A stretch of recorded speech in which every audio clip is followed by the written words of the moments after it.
Shivananda Prabhuji and Srimad Bhagavatam, Shloka 3.33.1. But I hand over the call to Lalitangi Mataji to give the introduction about the Prabhupada, about Shivananda Prabhu. Hare Krishna. Hare Krishna, Bhargavi Mataji. Thank you so much for warmly welcoming devotees. Please accept my humble obeisances to all the assembled devotees. Today we are very, very fortunate to be hearing from His Grace Shivananda Prabhu. Shivananda Prabhu is a disciple of His Divine Grace A.C. Bhaktivedanta Swami Srila Prabhupada. He was initiated in early 1967 or 68, I believe. And somewhere around there. Yeah. So Prabhuji was requested by Srila Prabhupada to go to Europe. And when he came to Europe, he couldn't go to London, so he went to Hamburg. He was a single person. He didn't know German, and he was only a single devotee. And he started chanting in the streets, and then slowly they got storefront temple and devotees chanting, and so many developments happening there. Developed gradually. Yeah. Srila Prabhupada visited there for 3 weeks, and we have heard Prabhuji tell so many pastimes about his personal service to Srila Prabhupada. So I would like to read one paragraph from Srila Prabhupada Leelamrita, where there is a mention of Shivananda Prabhuji. A devotee could go many places and accomplish many things, Prabhupada said, but unless he was free of material motives, he would not be able to implant the seed of bhakti into the hearts of others. Prabhupada cited Shivananda, who had gone alone to Hamburg and tried his best with faith in his spiritual master. Now, Krishna was blessing Shivananda with a little success, a storefront temple, newly recruited devotees, an interested professor, and other guests coming and chanting. Even one lone preacher could accomplish many things for Krishna, provided the preacher was free from sense gratification and the desire for profit, adoration, and distinction. So we cannot imagine how fortunate we are to have Prabhuji in our midst. Prabhuji and Mataji are living in Prabhupada village, Sandy Ridge. They've dedicated their whole lives for the Prabhupada's mission. They have served in different capacities in different temples, and it's a wonderful I don't know what word. We are all so inspired when we visit Prabhupada village and see both of them serving Sri Sri Gaur Nitai there. So thank you so much, Prabhuji. Please accept our humble obeisances, and please continue the class, Prabhuji. Please accept my humble obeisances to all of you. And I was asked to give class today on Canto 3, Chapter 33, Text 11. So usually whenever I give Srimad Bhagavatam class, I chant some prayers, so I'll chant those prayers. Narayanam namaskritya naram chaiva narottamam devim saraswatim vyasam tato jayam udirayat. Before uttering this Srimad Bhagavatam, which is our very means of conquest, we offer our respectful obeisances unto the personality of Godhead, Lord Narayan, unto Narayan Rishi, the supremmost human being, unto Mother Saraswati, the goddess of learning, and unto Srila Vyasadeva, the author. And I also offer my very humble and very respectful obeisances to His Divine Grace A.C. Bhaktivedanta Swami Prabhupada, who has very kindly translated and commented upon this Srimad Bhagavatam for our benefit. And Nasta Prayeshu Abhadreshu Nityam Bhagavata Sevaya Bhagavati Uttam Shloke Bhakti Bhavati Naistiki. By regular attendance at the Srimad Bhagavatam class and by rendering of service to the pure devotees, everything that is inauspicious within the heart is practically destroyed to nil. And loving devotional service to the Supreme Lord, who is praised with transcendental verses, becomes established as an irrevocable fact. So this morning we're reading from Canto 3, entitled The Status Quo, Chapter 33, The Activities of Kapila, And this is text number 11. And the Sanskrit for this verse is, you'll have to excuse me because my Sanskrit pronunciation leaves much to be desired. Shradavaitan matam mayam jushtam yad brahmavadibi yenamam abhayam yaya mrityum rachanti atad vida. Translation for this verse is, my dear mother, those who are actually transcendentalists certainly follow my instructions as I have given them to you. You may rest assured that if you traverse this path of self-realization perfectly, surely you will be freed from fearful material contamination and shall ultimately reach me. Mother, persons who are not conversant with this method of devotional service certainly cannot get out of the cycle of birth and death. Srila Prabhupada has a purport to this verse. Material existence is full of anxiety, and therefore it is fearful. One who gets out of this material existence automatically becomes free from all anxieties and fear. One who follows the path of devotional service enunciated by Lord Kapila is very easily liberated. Verse once again, my dear mother, those who are actually transcendentalists certainly follow my instructions, as I have given them to you. You may rest assured that if you traverse this path of self-realization perfectly, surely you shall be freed from fearful material contamination and shall ultimately reach me. Mother, persons who are not conversant with this method of devotional service certainly cannot get out of the cycle of birth and death. So, in this verse and this purport, what I'm getting out of it is that material consciousness, material existence is full of anxiety.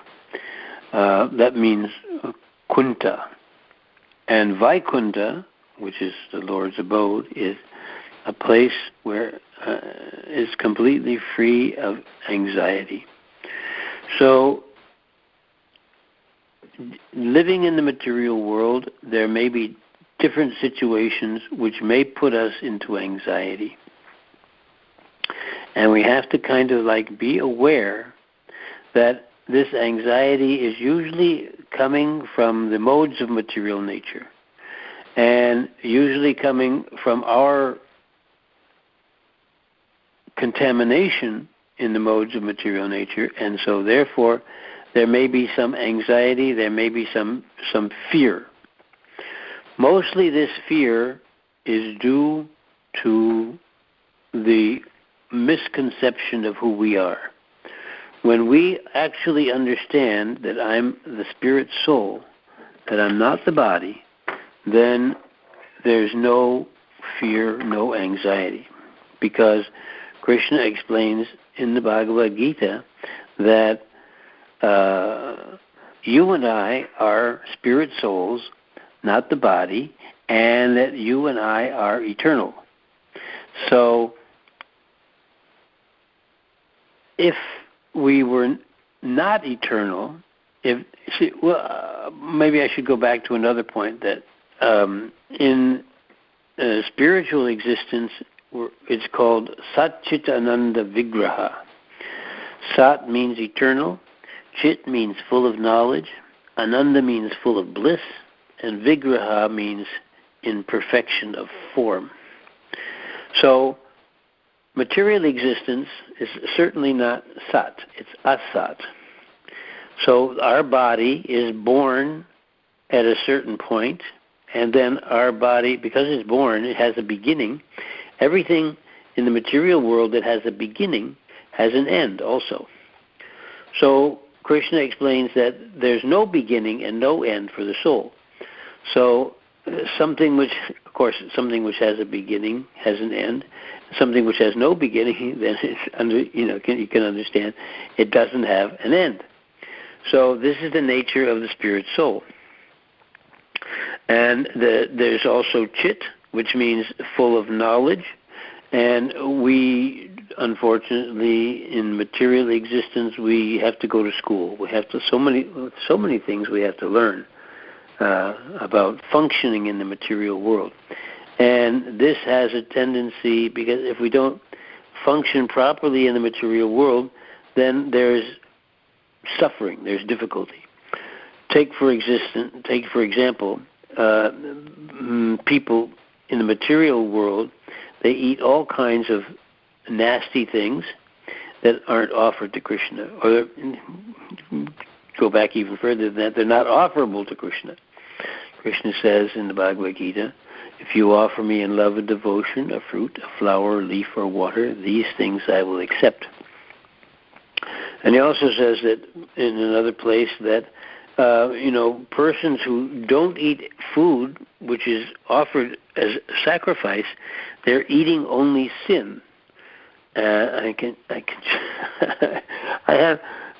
can just picture somebody going into McDonald's or Colonel Sanders or some restaurant and just eating sin.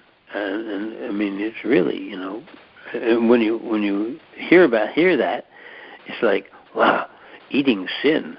Boy, that's that's really difficult. Who wants to go and eat sin? So we have regulations in Krishna consciousness and practices that we get to take Krishna's remnants. We offer food to Krishna, and it's understood that if we offer it properly, that he will actually accept it. And when we then take his remnants, in the material world, taking someone else's leftovers is not a very wonderful situation.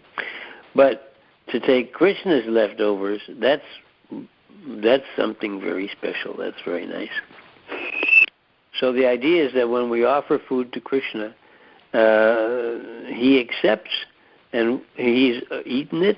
We may not know how Krishna eats it. Srila Prabhupada explains in other places, Krishna can eat just by looking at it. Krishna can eat it just by hearing the prayers. It's explained in the Brahma Samhita that all of Krishna's senses can act as all the other senses. Now, when we have a material body, we can eat with our mouth, and there's not other ways of doing that. So, but with Krishna, he can eat by looking at it. He can eat by hearing the prayers that are being offered to him. So Krishna's position is different than ours. So our senses are not interchangeable. Well, I have my tongue I can taste and I can vibrate. I have my eyes can see. I have my ears can hear. And that's as far as it goes, pretty much. But with Krishna, a whole different story. He has a completely spiritual body, and so his body, all the senses are interchangeable. One sense can act as another one. This is explained in the Brahma Samhita. So the idea is that, getting back to the story of the question of eating, if we're eating sin, then this is going to be a cause of difficulty. This is going to be a cause of fear. This is going to be a cause of anxiety. Because if you eat sin, then you're going to have to accept sinful reactions. And this is not, a very good situation. Because mostly in the material world, to eat, you have to kill. And, of course, with some vegetables, you just pick the fruit off. But it's not that you just get it scot-free.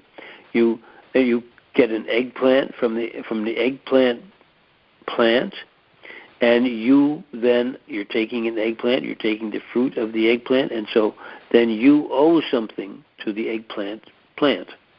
So karma, in the material world, karma is like very complex, and it's very intricate, and it's very entangling. And karma is very difficult to overcome. But when you offer your food to Krishna, then it becomes completely reactionless. There's no reaction involved. In living in the material world, and living in material consciousness, it means like one reaction after another. So this is very difficult and fearful. So just from the point of view of eating something. So then there's all kinds of things in the material existence, and all of these things are a cause of fearfulness, a cause of anxiety. And to that degree that we surrender to Krishna and become Krishna conscious, then to that degree we'll be completely free of anxiety, we'll be completely free of fear, we'll become completely fear. So, we may, or depending upon our situation, depending upon our consciousness, depending upon our development of Krishna consciousness, we may be in certain circumstances.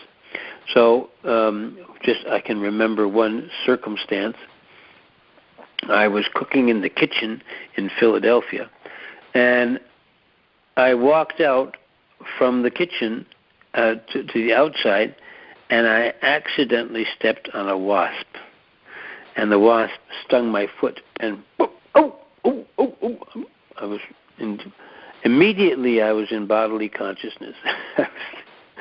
I got a wasp sting on my foot, and that set me right into, I can remember I was completely in the bodily consciousness just because of that one thing. So I was not completely Krishna conscious, and so the idea is that we, to that degree that we are Krishna conscious, then we'll be undisturbed by all these different things. Now, we may have to go through difficulties, we may have to go through so many things living in the material world. There's all kinds of sufferings and things that we have to go through. But the idea is that the more Krishna conscious we are, the less it's going to bother us. And so when we become completely Krishna conscious, then we're not situated on the bodily platform anymore. We understand that I'm a spirit soul. I'm not this body. So fearfulness, anxiety, that's kind of like the trademark of material consciousness, and this is something that we're not exactly trying to get rid of fear. I mean, we don't want to be fearful. But the idea is that we're trying to practice Krishna consciousness, and the more Krishna conscious we become, then the less fearful we'll be. So we have to gauge and have to look and see to what degree we are. And it may take certain situations, and certain situations may influence us. And so the idea is that we have to catch ourselves. We have to remember. In the process of Krishna consciousness, there's jnana and vijnana. Jnana is the knowledge that we receive from Scripture. We hear, I'm a spirit soul. And we can remind ourselves, hey, wait a minute, what's going on here? I'm a spirit soul. And that will help us to overcome a fearful situation, a difficult situation, and like that. But to that degree that we are completely Krishna conscious, then that will be completely out of bodily consciousness. We'll be in Krishna consciousness, and we'll be in the consciousness that I'm a spirit soul. I'm not this body. And so, in that to that degree, it's kind of like a percentage, to that percentage that we are Krishna conscious. That degree will experience less and less and less and less anxiety, and less fear. So this is the trademark of material existence, and we have to work on our Krishna consciousness. It doesn't happen all at once. We have to undergo the process of devotional service. Most of us are presently engaged in the process of regulative devotional service. And as we become more and more purified, we may come to the platform of spontaneous devotional service. Well, we were just reading in the verse in the Srimad Bhagavatam yesterday about the inhabitants of Dwarka. Krishna, after he finished all his business in Kurukshetra, all of his business in Hastinapur with the battle of Kurukshetra and everything, then he was headed back towards Dwarka. And when he arrived in Dwarka, he blew his conch shell. And this conch shell, this blowing of the conch shell, it mentions in the Srimad Bhagavatam that this apparently took care of all the melancholia that all of the devotees in Dwarka had. Krishna was out of Dwarka for a certain amount of time, not exactly sure how long he was gone for. He had certain different arrangements to help the Pandavas with with Duryodhana. Duryodhana was really obnoxious. He was making so much trouble for the Pandavas. He had the desire for the kingship, and so he tried to kill the Pandavas in so many ways. He tried to get rid of the Pandavas in so many ways, and he got the Pandavas out of the whole scene for 14 years, 13 years of exile, and 1 year of incognito. And he tried to discover the Pandavas in the last year of incognito so he could send them back for another.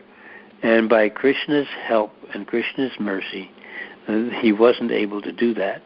So the Pandavas came back, and then they said, okay, we want our kingdom back. And Duryodhana told them, I'm not going to give you as much land as you can drive a pin into. So,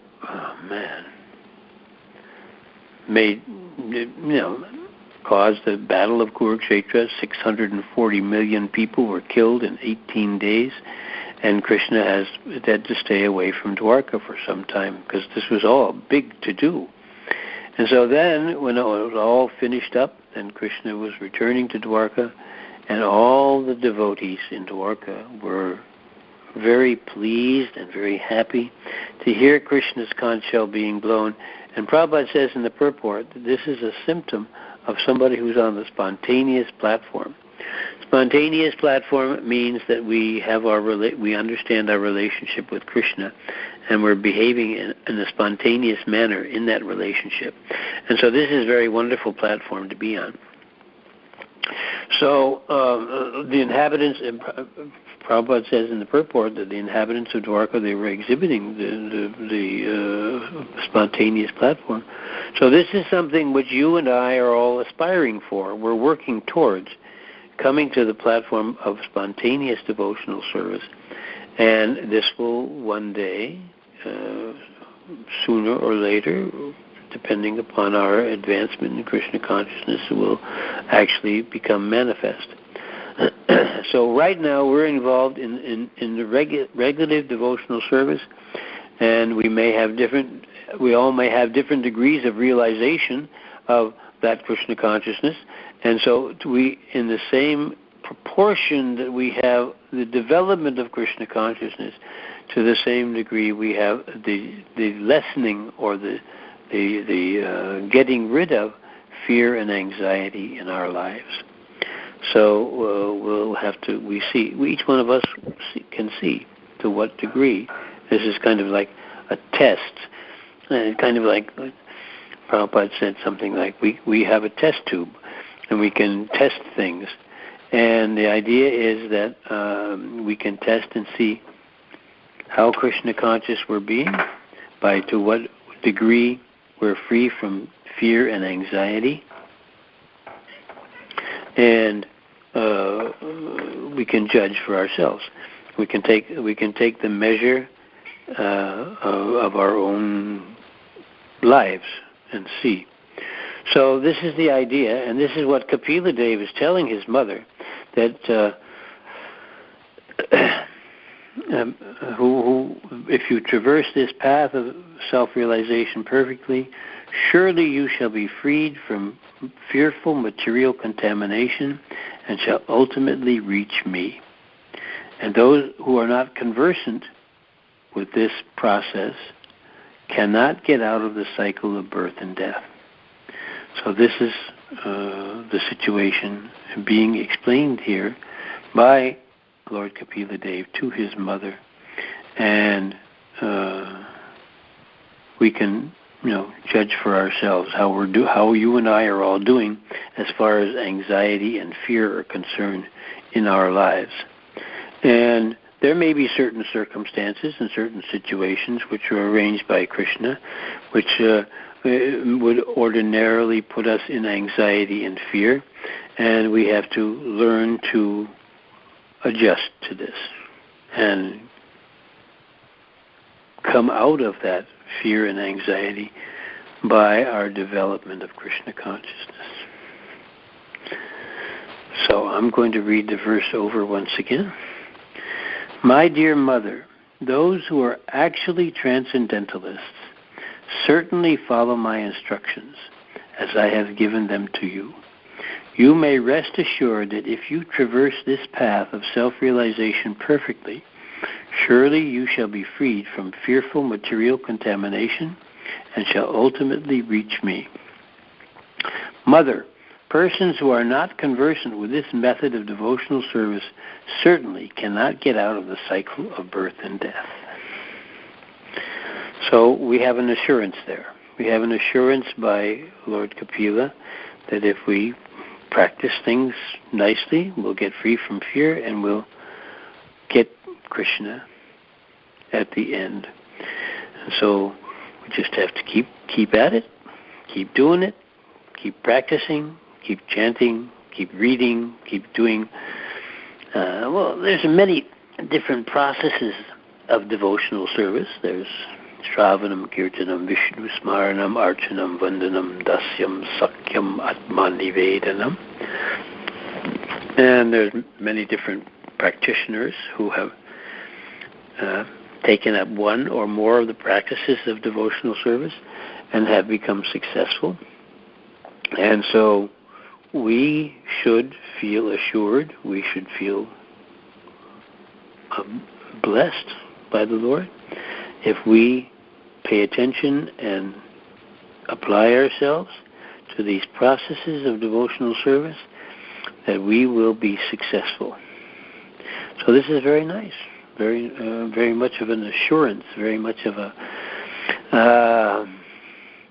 makes you feel confident that if you keep at it and keep with it and keep doing it, that you will ultimately be successful. And we see in our all great acharyas and God brothers, some of our God brothers, maybe I know some of my God brothers are very advanced personalities, and so we can see that the process is actually working for them and can work for us too. We have to keep at it.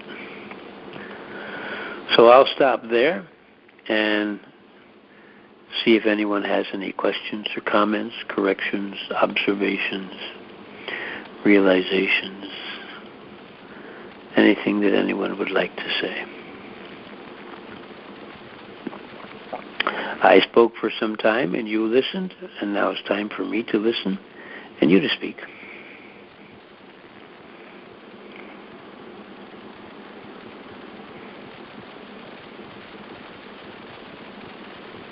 Anything from anyone?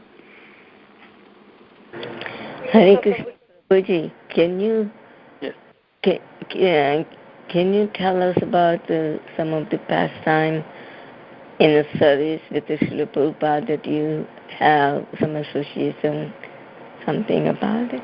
Okay. Thank you. Yep. Hare Krishna. I was fortunate. I think it was just Krishna's kindness to me that I was able to have association with Srila Prabhupada. I had association with Srila Prabhupada in Montreal. I became a devotee in Montreal, and because I was a draft dodger during the time of the war in Vietnam. I was hesitant to go in the Army. I was actually drafted out of college, which wasn't supposed to happen, but there were certain intricacies of the draft system. And so I left the country and I eventually ended up in Montreal, and that's where I came in contact with the Krishna Consciousness movement. So Srila Prabhupada came to Montreal in summer of, when was that? 68? Maybe 68. I'm not very remembering everything too accurately, but anyway, the devotees all know. And so I had association with Srila Prabhupada in Montreal for some time, and then I had association with Srila Prabhupada in Hamburg when Prabhupada came for 3 weeks. I had Krishna's mercy. I was able to serve Srila Prabhupada by taking him on his morning walk every day and cooking his lunch for him and giving Srila Prabhupada a massage. Prabhupada would take massage before his lunch, and he would take a shower, and then he would take his noon prasadam. And then I also had association with Srila Prabhupada in Frankfurt when Srila Prabhupada came in 74, I think it was, to Germany again after he had sent Hansa Duda and things had gotten going, in Germany, by Hansa Duda's helping. And then I met Srila Prabhupada in Paris, London, also in Stockholm. And then I met Srila Prabhupada once again in New York.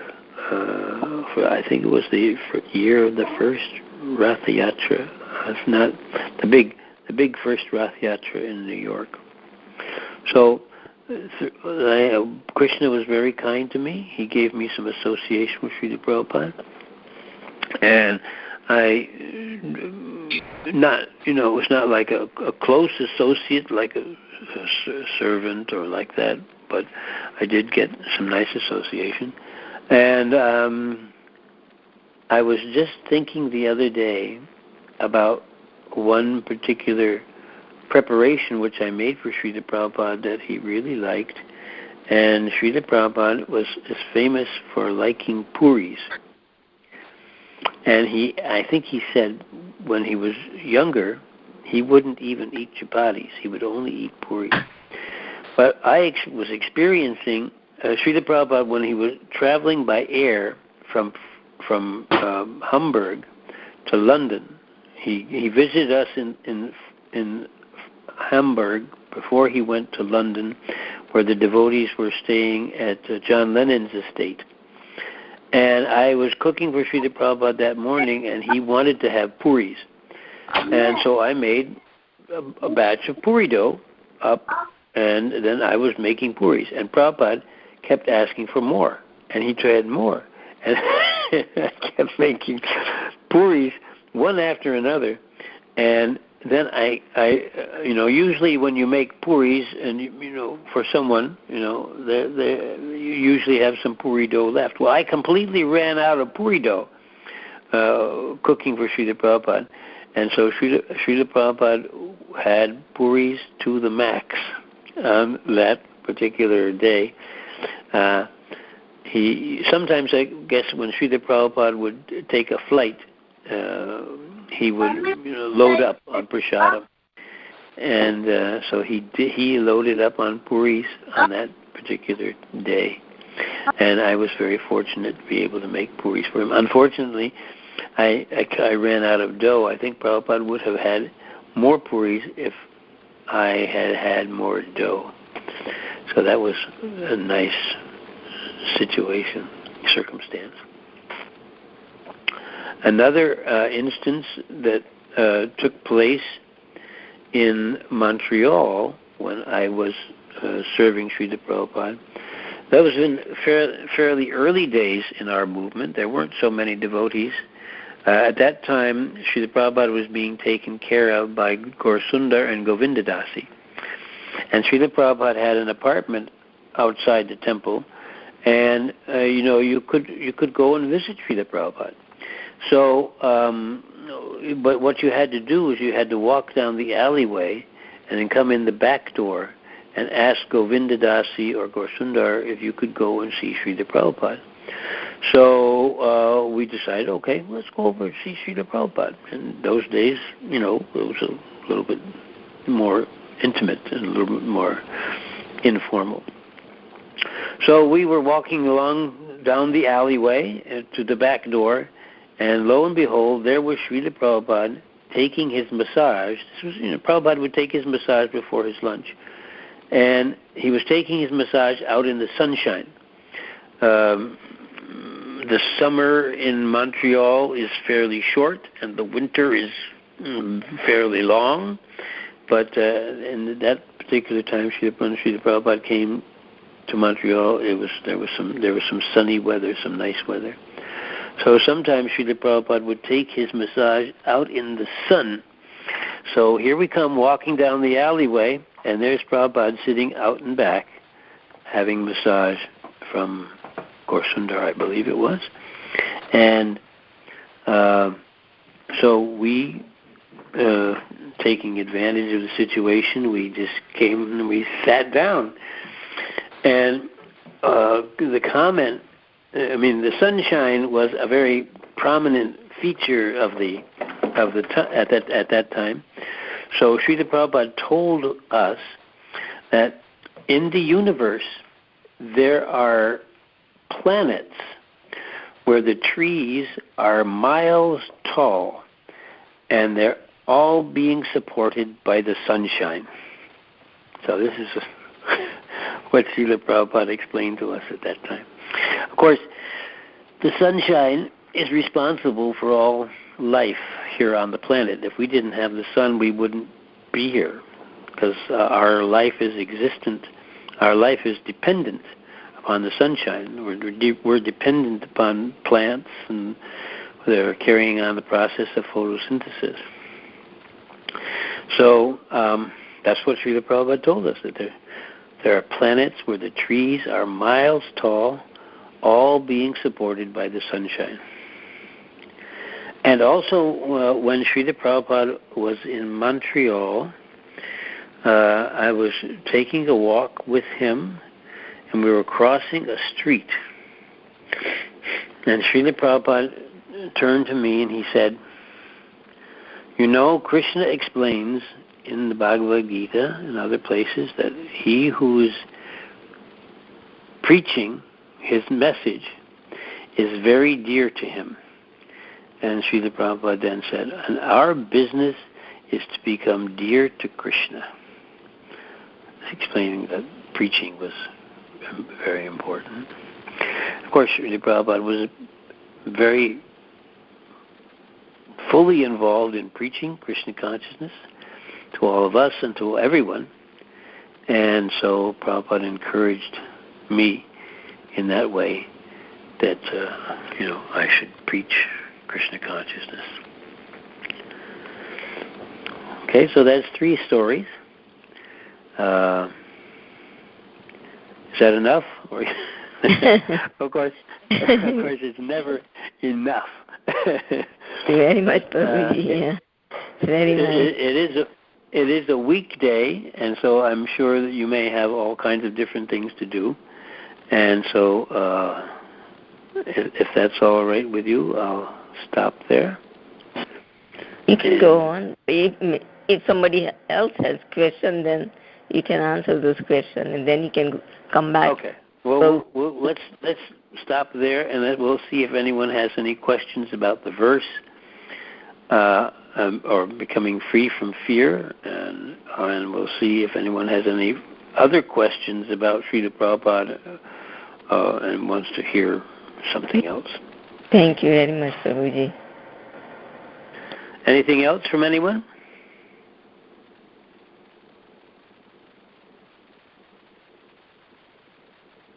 No, Prabhu. I'll tell you one more. Go ahead.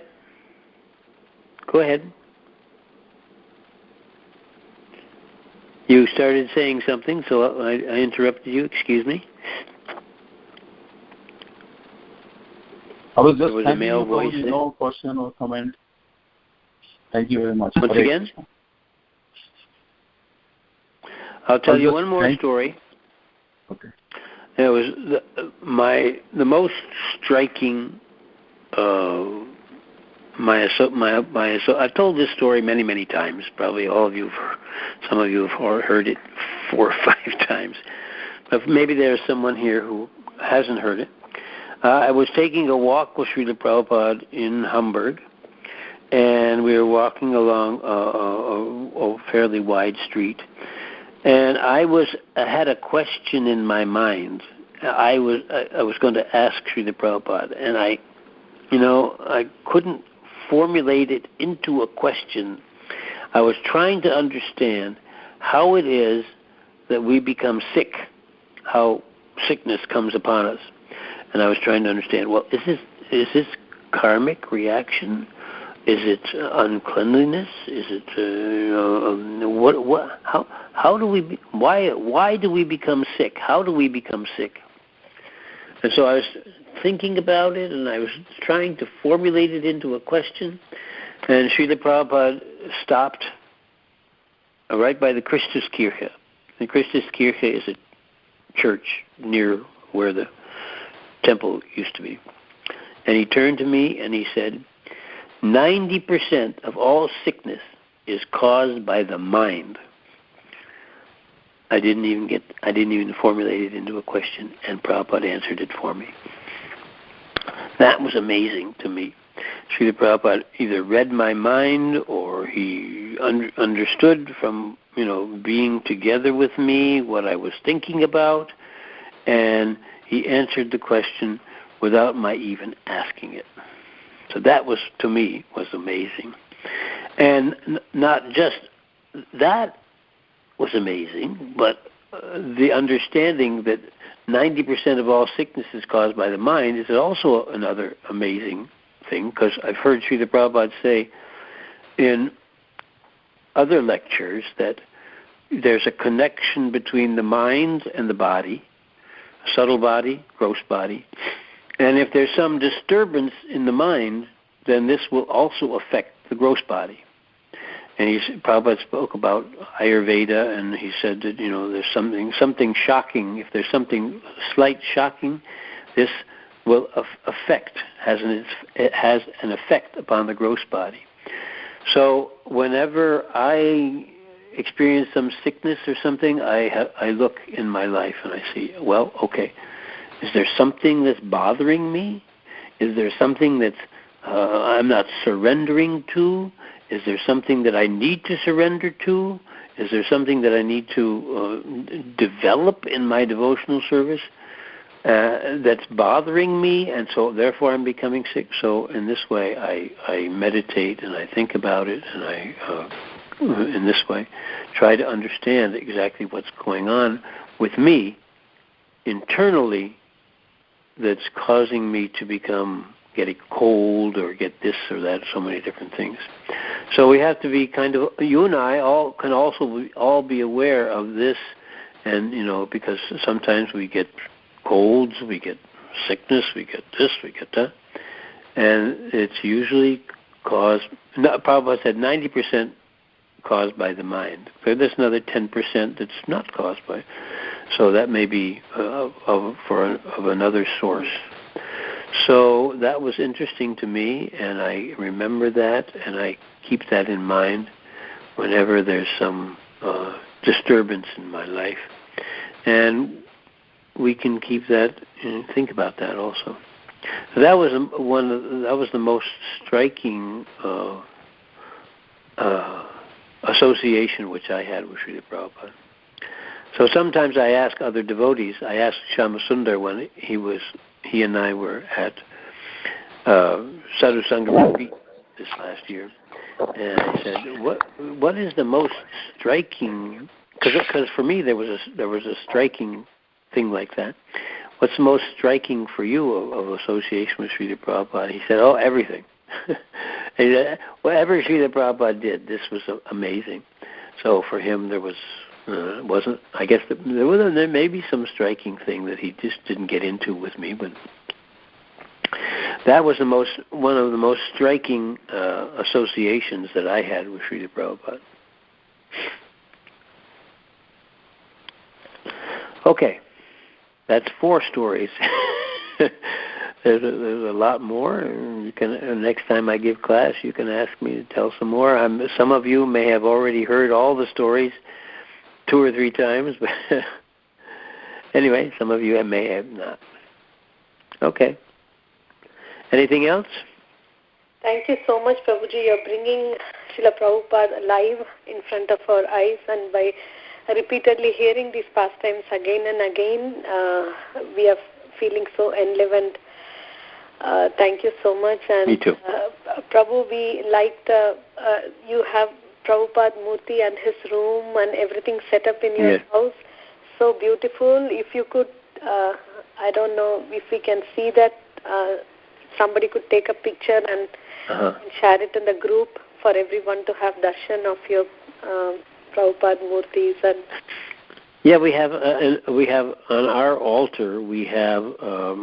I'm going to walk right in there right now. I'm right now at my home, so I'm going to walk in front of my altar. My altar has the sunshine. Sun just came up where we are, and the sunshine is streaming in the window. And on the upper level, we have Radhasham Sundar and Shalagram Shila named Ananta Padmanava, and pictures of Gaur Nitai and Lord Nrsingadev. And then on the lower level, we have Srila Prabhupada. And as you may or may not know, Srila Prabhupada would have quarters in every temple that he would have, and he would have an asana. And he would greet people would come. Sometimes it would be very simple. Sometimes it was more elegant. But we have a very beautiful Vyasasana made by Mother Akuti in Alachua. And then we have a table for Srila Prabhupada, where Srila Prabhupada, in the early morning time, Srila Prabhupada would work with his dictaphone. So we have a place where a table and a dictaphone where Srila Prabhupada would do work, and we have a rocking chair for Srila Prabhupada, and they have Prabhupada's books in a bookcase. We found in a doll store in Winston-Salem some doll furniture and little books, and so we have all Prabhupada's Bhagavatam, Chaitanya Charitamrita, and other books, and like that on our lower level of the altar. And so that's what we have. It's very nice. And maybe somebody can take a picture sometime, and we can make it available to others too. All right. Well, the sun is up. Well, Prabhu, one more question. You sure. had, when we visited, you showed the herbal medicines that you used yourself. Can you say something about that? Yeah, I have been always very much inclined towards botany, and so part of botany is learning the different plants in a certain area, and many of the plants have medicinal properties. Of course, in Ayurveda, a proper Ayurvedic doctor, he grows his own medicinal herbs, and he makes things from them. So I have also many medicinal herbs here that I take personally, and devotees can come and get herbs. One herb that I take every day is hawthorn. And hawthorn is a very interesting herb. It's very good for the heart. And the hawthorn trees come out in beautiful white flowers in the early spring. And you collect the hawthorn flowers and little twigs, and then I make a tincture out of them. And before I learned about making tinctures, I thought, oh boy, this is probably a really complicated process. Let's try and learn how to do it. And then after I made my first tincture, I thought, oh my goodness, this is really easy. So I don't see why everybody doesn't do this. But the idea is that a tincture is made with alcohol and water, and there are certain properties in the plants that are dissolvable in water, and there are certain properties, medicinal things in the plants that are dissolvable in alcohol. And so the alcohol also preserves the tincture. So I have a hawthorn tincture from the spring of 2015, and I'm still taking it. It's still helpful. And I have a mullein tincture, which mullein is a very interesting herb. It's very good for the lungs. So if you get a cold or something in your lungs, you take mullein, and it's very good. Oh, I didn't completely explain about hawthorn. The hawthorn is an herb which is good for the heart and good for blood pressure. And it's considered to be an intelligent herb in the sense that if your blood pressure is too low, then it brings it up. And if your blood pressure is too high, it brings it down. So hawthorn is like that. And the hawthorn tincture is also a very beautiful reddish color. You hold it up to the light. So I take hawthorn every day. My father had a lot of cardiovascular problems, heart attacks, strokes, and things like that.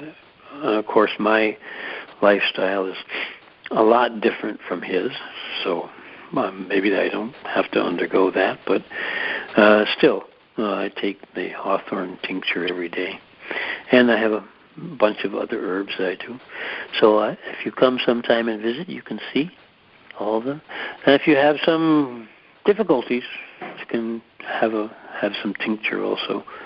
And devotees come sometimes, and they get different tinctures. So that's what I do. That's one of the things that I do here in Prabhupada Village.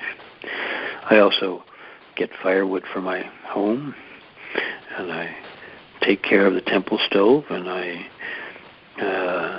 do different kinds of repair work. And I do artiques, and I do. Last night I put the deities to rest. When the devotee was sick, had to go to the doctor. So we have here in Prabhupada Village, we have very beautiful Gaur-Nitai deities. They're so gorgeous. And they were installed it's coming up to be 2 years ago. And so the devotees here in Prabhupada Village are involved in serving them, cooking for them, doing artiques for them, dressing them, and doing like that. So we have a very beautiful situation here for them. Nice, very nice deities. So you're all welcome to come sometime and visit here in Prabhupada Village. And I think I better sign off now because it's getting late. And like I said, it's a weekday and you probably have all kinds of things to do. And I do too. I have things to do. So, thank you, okay. Prabhuji. You took us to Prabhupada Village, and thank you so much. So, Prabhuji, one last question about these herbs. Do you grow them, or do you collect them from the... I collect them from the wild. Wild, okay. Especially hawthorn. Hawthorn is a tree. And the hawthorn blossoms come out in the spring, and then you go and pick them. And there's a very narrow window. You've only got 2 or 3 days after they bloom. And then there's other. One of them that I've made echinacea tincture. That's from echinacea, which we're growing in our garden. The mullein we're growing in our garden too, but that's an interesting herb. Okay. So these tinctures, they can be had Orally, Prabhu? Yes. They're made with alcohol, so there's a certain amount of alcohol in there, maybe 40%. And if you have a problem with alcohol, you can heat some water up and then put the tincture in there and evaporate the alcohol, and then the medicinal properties will still be there. But the alcohol also helps in the distribution of the herbal tincture throughout the body. The alcohol will go through the blood-brain barrier, and gets things around. It also preserves the tincture. Yeah, it's a nice way of not having to engage in the whole medical system here in the West, which is allopathic medical system, which I don't particularly like being taken care of in that way. I don't take any prescription medicines myself, and I don't particularly like allopathic medicine very much. That's a personal. But Prabhupada said, just do whatever you need to do. He wasn't against allopathic medicine. He considered also Ayurvedic medicine to be more of a maintenance. Of course, Ayurveda is basically a way of living whereby you don't get sick. In Western medicine, the whole idea is that you just go around living and doing whatever you want to do, and when you get sick, then you go to the doctor. Well, Ayurveda is more comprehensive in that it teaches you how to live in such a way that you don't get sick. So that's the idea. So you and I we should all live in such a way that we don't get sick. And there's also other things which I take, and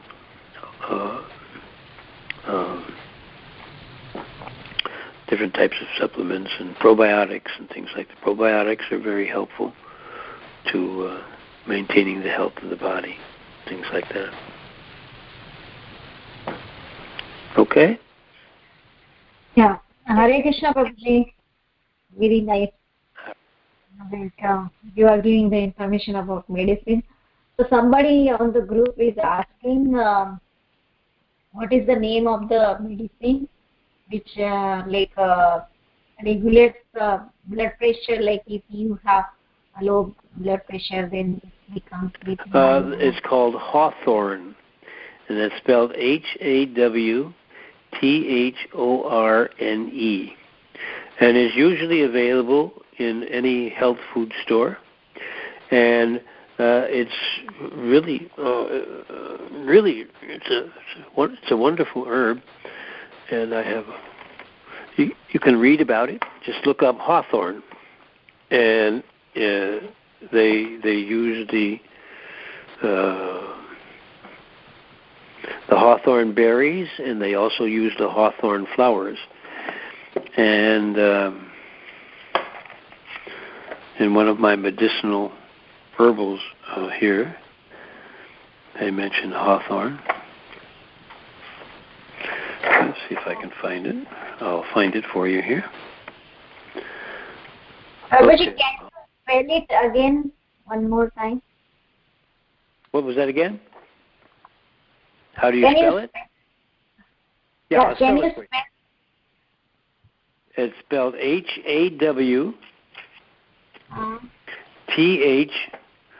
Hawthorn. Hawthorn. And it mentions, just for your information, it says, traditionally valued for its astringency, hawthorn was used for diarrhea, heavy menstrual bleeding, and in first aid to draw splinters. Over the past century, the plant's considerable tonic action on the heart has been identified. Today, it is one of the most popular cardiac herbs. The species generally used in the West is Crataegus oxycantha, and Crataegus monogyia. In China, the berries of Crataegus pinafinda are taken as a digestive and circulatory stimulant. So it has different applications. And it mentions specifically the flowers. He says the flowers are widely used as a heart tonic. Their precise action is still being researched, but it seems that they improve the coronary circulation, reducing the risk of angina attacks and helping to normalize blood pressure. Large doses given by injection have been used successfully for highly irregular heartbeats. And it says you harvest them in early summer. Okay?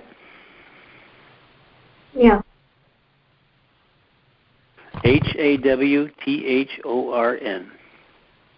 So you can look it up at your local health food store if you have heart problems or blood pressure problems. And it helps to take it over a long period of time. Mm-hmm. Yeah. Okay, so we talked about Srila Prabhupada, we talked about Lord Kapila Dev, and we talked about herbs. Yes, thank you very much, Prabhuji. We always look forward for your classes and more association. Okay. If you have any herbal questions, you're welcome to get in touch with me. I'm not completely expert at it, but you can reach me at 336-593-9888. That's my telephone number.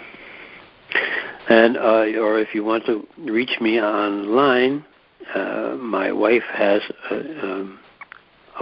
not a website, but her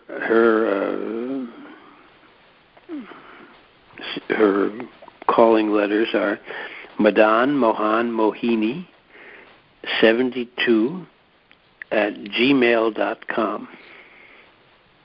Yeah. Okay, so I'm going to sign off here. I wish you all your increased Krishna consciousness and your decreased anxiety. Okay, Hare Krishna. Thank you very much, Prabhuji. Please accept our humble obeisances. Patitanam pavanebhyo Vaishnavebhyo namo namaha. Prabhupada